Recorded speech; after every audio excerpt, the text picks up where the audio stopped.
let's just move to something else you're talking about and kind of leading the way. The president's coming talking about promise zones and talking about the war on poverty and reenacting it. He's going to formalize it on the State of the Union address. You're ahead of the game because you have your own war on poverty. You have a different approach to it. What is it?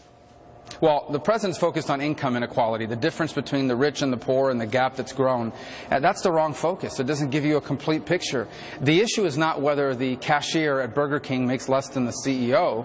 The issue is whether that cashier gets stuck being a cashier for 5, 10, 15, 20 years and can't move up. And that's what we should be focused on, the fact that many people are not getting ahead, and there's a lot of different factors behind that. And my proposal is this: the current government programs that are designed to address poverty, they help alleviate some of the pain of poverty, but they do not help people emerge from it. They do not help people rise above it. We have got to deal with that, and with opportunity inequality, not just income inequality. The president's got the wrong focus. So in my mind, we should turn these programs over to states so that they can come up with innovations about how to deal with this.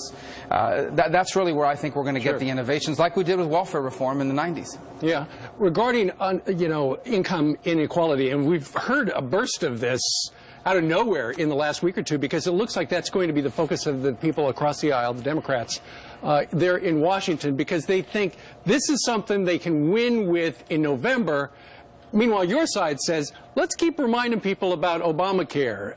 This has been a gigantic mess, and they should be held accountable. Is that accurate? Well, I think that they desperately are looking to ways to change the conversation away from Obamacare. They will not be able to do that because everyday people are dealing with everyday consequences of Obamacare. And so it's just happening in the real world. There's no way to avoid it.